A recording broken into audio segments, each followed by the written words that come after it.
It is not news that most of us have too much stress on our plate on a daily basis, and now it's heightened even more so. So everything from learning to work from home when we've never done it before, and learning how to school our kids from home while also working, to maybe you or your spouse has lost their job, or you simply have cabin fever. Those are all really tough and stressful on us. The tough thing is that we don't have any control over most of those.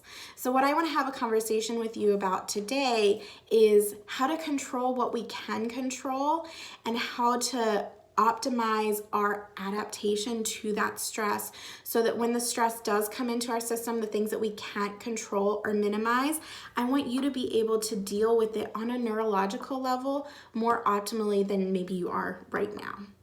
So for those of you who don't know me, I'm Dr. Kimmy Trinicki. I'm a pediatric and prenatal chiropractor, and I work with families to help optimize their health. And talking to them about how to minimize these stresses is a conversation that I have on a daily basis, almost every single time they walk in the office. That's what we're talking about. So let's talk first about how your body deals with stress. What exactly happens? So first and foremost, there are 3 different kinds of stress that your body encounters. So chiropractors call them your 3 T's. They are your thoughts, your traumas, and your toxins. Your thoughts are your emotional stressors, and this is usually what we're referring to when we say the word stress. So when you say I'm stressed, usually you're talking about an emotional stressor. So that could be work stress, financial stress, relationship stress, those kinds of things. Your traumas are your physical stressors. So that can be an injury that you never addressed. That can be poor posture at work, or while you're on your tablet, we tend to round forward. Or it could be, do you have poor sleeping positions? You're not using the right pillow. Those kinds of things tend to be our physical stressors. And the last of the 3 stressors are your chemical stressors or your toxins. And so this is going to be eating unhealthy food. That one's a pretty obvious one that we can all identify pretty quickly. But it can also be cleaning products, toxic cleaning products that have a lot of chemical load on your body. Also our beauty and hygiene products. So your shampoo, your makeup, your body wash, things like that can also be really stressful to your body and your hormone system. That's a topic for a whole different day. And I would love to tell you, okay, as long as you're doing really well in your thoughts and your traumas, it's okay if you eat lots of fast food. But unfortunately, our body doesn't perceive the 3 different kinds of stresses. It only takes it in as stress. So if you've overloaded your body with too much of even one kind or a medium amount of each kind, it's going to have a hard time adapting to that. And that when it starts to get overwhelmed with that, that's when we start to have health issues. And the health issues look different for everyone, so I'm not going to go into that exactly. But just knowing that we need to minimize them as much as possible. And then again, for the stresses that we cannot minimize, doing some of the things that we're going to talk about today. So that's the first part that I want you to know before we get going. The other is that your nervous system actually has 2 different modes of function. You have your gas pedal, which is your fight or flight response. So this is really good for when you're running away from a bear, but it shouldn't be your baseline. You've probably experienced this, like if someone cut you off in traffic and you have that quick response, you probably get a little angry, your heart races a little bit, your palms might get sweaty. It's a good reaction in the moment, but we don't want you having a fight or flight response to everything, to your daily life. The other side of things is your brake pedal. So this is where sleep, digestion, immune function, those kinds of things all really thrive in the brake pedal mode of function.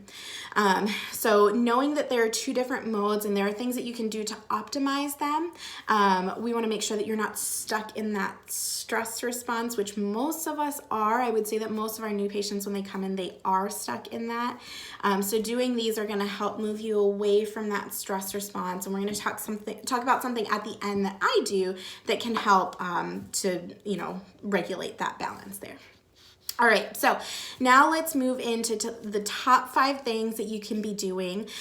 We know that stress has a major impact on your health, and your health is such a big asset at any given time, but now more than ever, your health is so important. So let's go over those top 5 things that you can implement in your routine to help your health. All right. So number 5 is going to be sleep. And moms typically hate me when I say that one because a lot of times you don't have good control over it. But all the things that I'm going to recommend for you are also things that you can do with your kiddos to help them with their sleep so that they're getting better sleep, which usually helps you get better sleep. So it's just a win-win all around. I don't think that I really have to stress the importance of sleep. I think everyone knows it. It's just a matter of, are we doing the things that we need to do in order to get good sleep? So let's talk about some of those. First, check your surroundings. Do you have lots of light coming into your room? Our rooms should be pretty much pitch black when we are sleeping. That's going to help with your melatonin production, which is really, really important for you to get good, restful sleep, important for your circadian rhythm. What about your pillow or your mattress? Are you overdue for getting a new mattress? I know a lot of us are. Is your pillow not supporting your head and neck properly? If these are the case, that might be making you uncomfortable while you sleep so that you're not getting good restful sleep if you're able to fall asleep well at all. So check your surroundings. That's the first thing. Second is to minimize blue light. So that just means turn off the technology.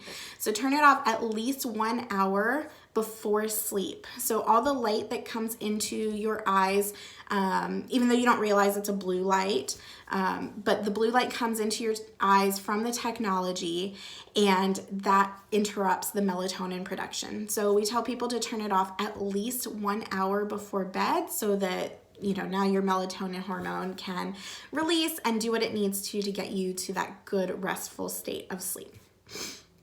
The next one is to create a bedtime routine. And a lot of parents have already done this for their kids, but it helps to do it for yourself too. So again, maybe set an alarm like an hour before you want to go to bed so that you are reminded, okay, I need to wind down now. So turn off the technology, grab a book, do a puzzle, something that's more calming, not like watching reality TV or something that's going to keep you a little hyped up, something that's very calming for you.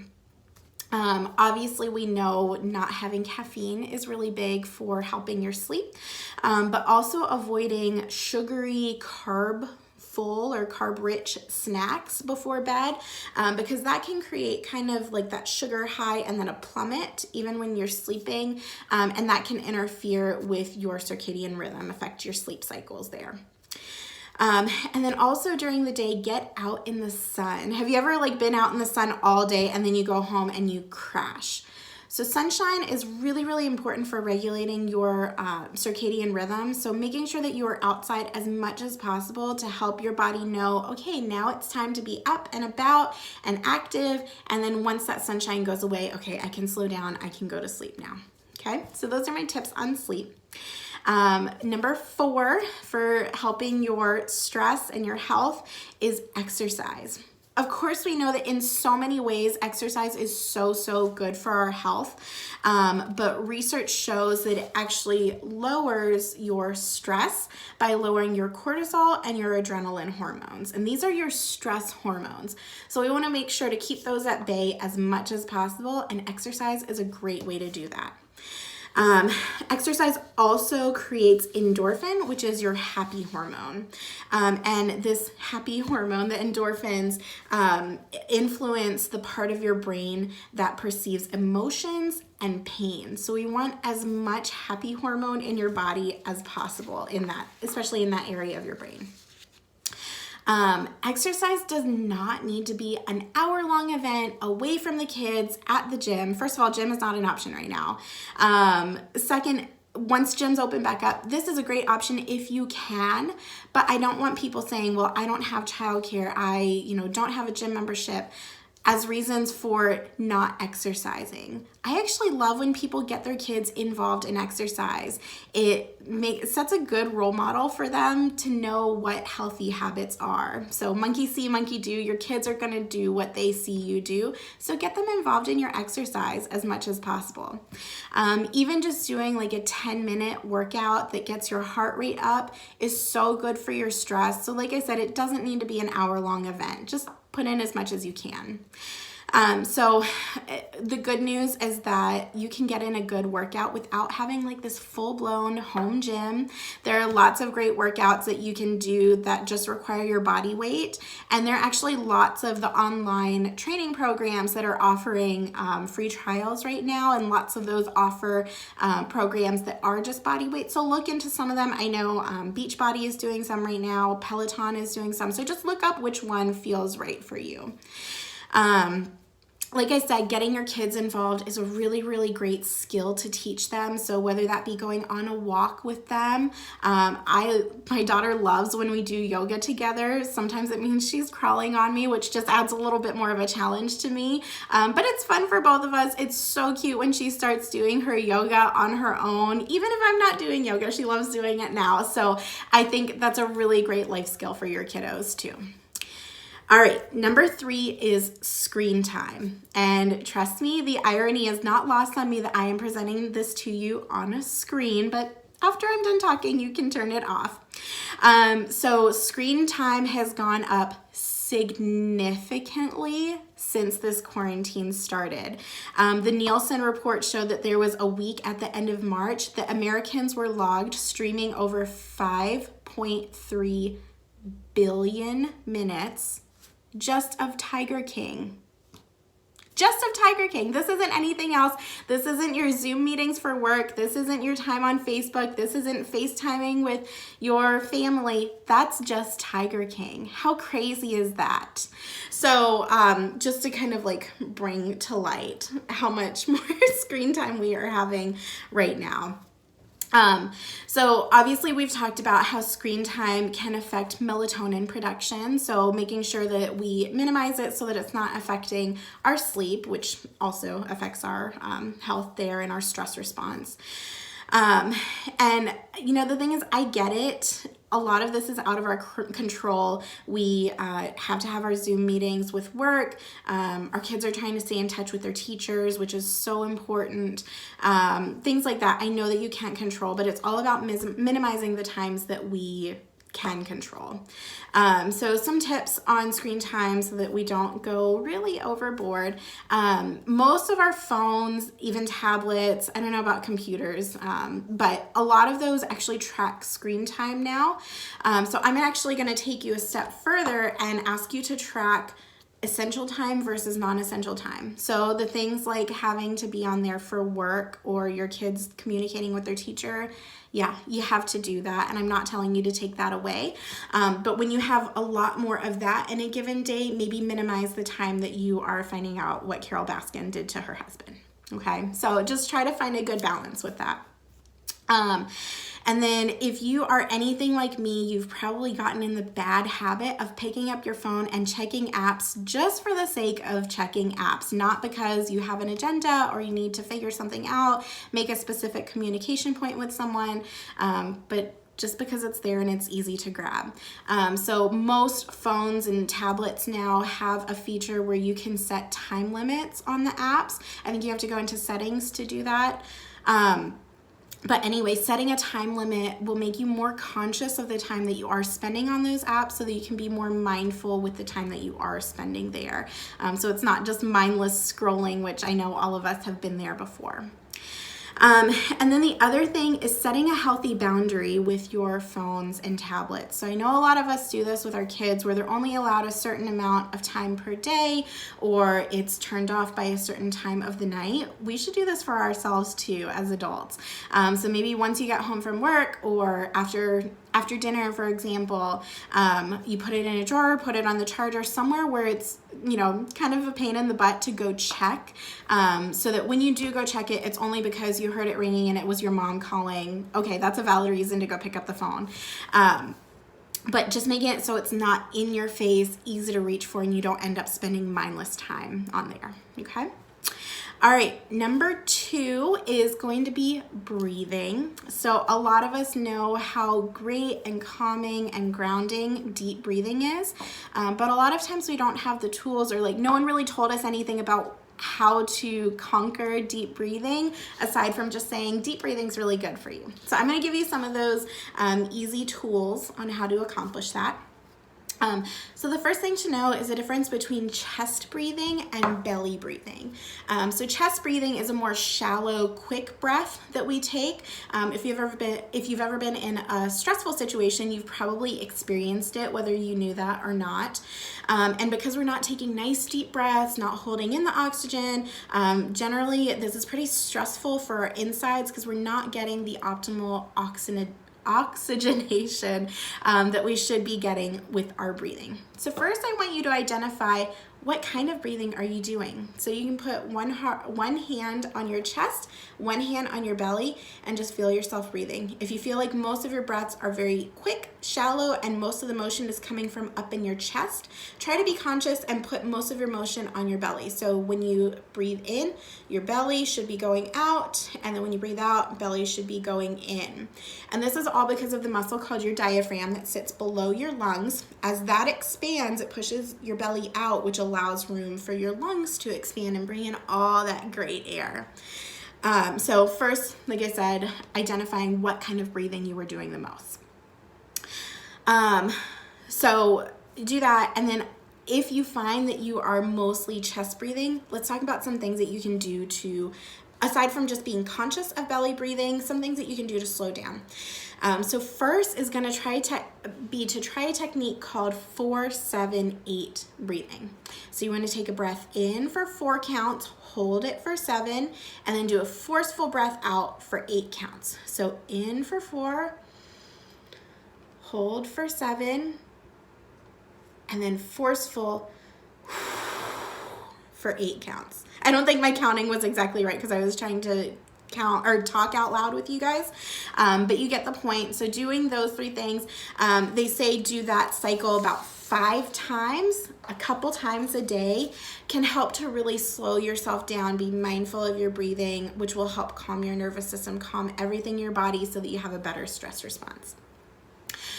There's also a grounding technique that I recommend. So if you have ever been in kind of that anxiety cycle where you just are continually working yourself up more and more and more, and you can't break the cycle, this is a really good way to slow yourself down. So while you're taking some nice slow breaths, we're going to do 5, 4, 3, 2, 1. So 5, name 5 things you can see. Name 4 things you can touch. 3 things you can hear, 2 things you can smell or taste, and 1, give yourself a positive affirmation. So whether that be, I am safe, I am calm, I am strong, all those kinds of things, whatever affirmation you feel you need at the time, whatever you need to hear for yourself, that's a great one to do for number 1. Okay, so like I said, this is just a really great way to break that cycle of that fight or flight that you were in. All right, and the number 1, we weren't going to go without talking about chiropractic. So the number 1 thing that you can be doing to address how your nervous system is coping with stress is to get adjusted by a chiropractor. So a lot of people think of chiropractors as spine doctors, but we really only concern ourselves with the spine because of what lives inside of it, which is your nervous system. So obviously we've talked about how your nervous system has 2 different modes of function, and those different modes of function actually live in different areas of your spine. So it's my job to assess and address where your spine, your nervous system is struggling, because that will help you adapt and cope to stresses as much as possible. So the top 2 things that I do in my practice whenever someone walks through my doors is we identify the stress so that we can minimize it. And that's usually us having a conversation about, oh, well, can you try switching out to this product? Can you try switching to this type of diet versus what you're doing right now? We talk about those kinds of things that you can be doing at home to minimize your stress. But then, like I said, my big role that I play is finding where those stresses are in your nervous system so I can remove that stress essentially, so that you can adapt better to what's going on. So we actually have tools, and we have tools in our office where we can scan your nervous system to see how it's functioning, find out where those points are that it's really struggling, so that we can address that without guessing. These scans are completely safe for pregnant women as well as children. I focus on that population in my practice, so of course we had to pick a tool that was going to be safe for them. So that's something we love doing so that we know exactly what's going on. We're not guessing about what's going on. So if you are not seeing a chiropractor, now is probably the most important time that you can be adding that into your health routine because of the amount of stress that you are going through right now. We're all going through right now. So if you do not have a chiropractor on your health team, please contact me. Let me know so I can help you find the right person for you. And we'll make sure that we get you there so that you are staying healthy. I hope that these tips were helpful for you guys. I know that this is a tough time that none of us planned for, but just remember to give yourself grace as you guys try to implement these. There is no such thing as doing it perfectly. Just try implementing one thing at a time, making small steps, small improvements as you go. I don't expect you to live a completely different life tomorrow, but just little changes as you go will make a big change in the end. So if anyone has any questions, please drop them in the comments below. I hope you had a great time chatting and learning lots of great stuff. So have a good rest of your day, and I'll talk to you soon.